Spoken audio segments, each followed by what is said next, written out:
Assalamualaikum warahmatullahi wabarakatuh. Kembali lagi di pembelajaran tematik bersama Ustazah Tika. Nah, pada pembelajaran kali ini kita sudah masuk di tema 2, yaitu menyayangi tumbuhan dan hewan. Nah, adapun muatan pembelajaran kali ini yaitu bahasa Indonesia. Jadi, hari ini kita akan membahas tentang dongeng. Apa sih dongeng itu? Nah, menurut KBBI atau Kamus Besar Bahasa Indonesia, dongeng adalah cerita yang tidak benar-benar terjadi. Sedangkan menurut pengertian lain, dongeng adalah bentuk sastra lama yang bercerita tentang kejadian luar biasa dan bersifat fiksi atau tidak nyata dan penuh hayalan serta imajinasi dan tidak benar-benar terjadi. Nah, dongeng memiliki fungsi. Yang pertama, menyampaikan pesan moral atau pesan yang mendidik bagi pembacanya. Dan yang kedua, fungsi dongeng yaitu sebagai hiburan bagi pembacanya. Unsur intrinsik pada dongeng adalah unsur-unsur yang membangun cerita pada sebuah dongeng. Unsur-unsur intrinsik yang terdapat pada dongeng, yang pertama, tema, kedua, amanat atau pesan, yang ketiga, tokoh, keempat, penokohan, yang kelima, latar, keenam, sudut pandang, yang ketujuh, alur, dan yang kedelapan, majas. Oke, Ustazah akan jelaskan satu persatu. Tema adalah inti persoalan yang menjadi dasar dalam sebuah cerita. Amanat atau pesan adalah pesan moral atau nilai-nilai yang terkandung di dalam cerita yang dapat dijadikan sebagai pelajaran. Jadi, setiap dongeng itu memiliki pesan moral yang dapat dijadikan sebagai pelajaran. Tokoh adalah para pelaku dalam sebuah dongeng. Contohnya, manusia, hewan, ataupun tanaman yang dapat berbicara. Sedangkan penokohan adalah karakter atau watak yang dimiliki oleh si tokoh atau si pelaku dalam sebuah cerita. Contohnya nih, karakter yang dimiliki oleh si tokoh adalah jahat atau kejam, ataupun karakter yang dimiliki oleh si tokoh adalah pemberani, jujur, dan lain-lain.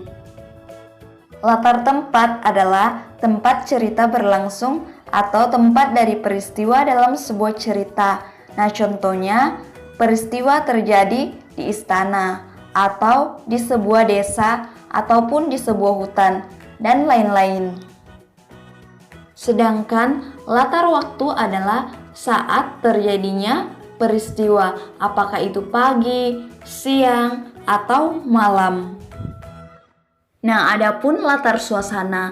Latar suasana adalah suasana, keadaan, atau situasi yang terjadi dalam sebuah cerita. Contohnya, suasananya dalam keadaan menegangkan, suasananya dalam keadaan menakutkan, atau suasananya dalam keadaan menggembirakan. Nah, adapun unsur berikutnya yaitu alur. Alur adalah runtutan kejadian pada sebuah cerita atau jalan dari cerita tersebut. Sudut pandang adalah cara pandang yang digunakan oleh pengarang untuk menyajikan tokoh, tindakan, latar, dan peristiwa pada sebuah cerita. Sedangkan majas adalah gaya bahasa yang digunakan oleh penulis. Dongeng memiliki ciri-ciri. Yang pertama, menggunakan alur sederhana. Yang kedua, ceritanya singkat dan bergerak cepat. Yang ketiga, karakter tokoh tidak diuraikan secara rinci. Yang keempat, ditulis dengan gaya penceritaan secara lisan. Yang kelima, terkadang pesan dituliskan dalam cerita. Yang keenam, peristiwa dalam cerita merupakan hayalan atau fiktif dan tidak benar-benar terjadi. Nah, selain itu, ada hal-hal yang perlu diperhatikan dalam memerankan karakter dalam sebuah dongeng. Yang pertama, lafal. Yang kedua, intonasi. Yang ketiga, jeda. Yang keempat, volume suara harus jelas. Dan yang kelima, mimik atau raut wajah.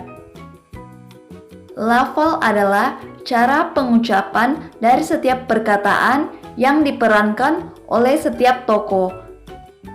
Intonasi adalah tinggi rendahnya suara. Jadi, pelaku harus mengetahui kapan intonasi suaranya tinggi dan kapan intonasi suaranya berubah menjadi rendah. Selain itu, tokoh atau pelaku harus mengetahui jeda, kapan pembicaraan atau kegiatan dijeda atau diberhentikan. Volume suara harus jelas, jadi setiap karakter harus memiliki volume suara yang jelas sehingga para pendengar dapat mendengarkan pembicaraan dengan jelas. Mimik atau ekspresi wajah.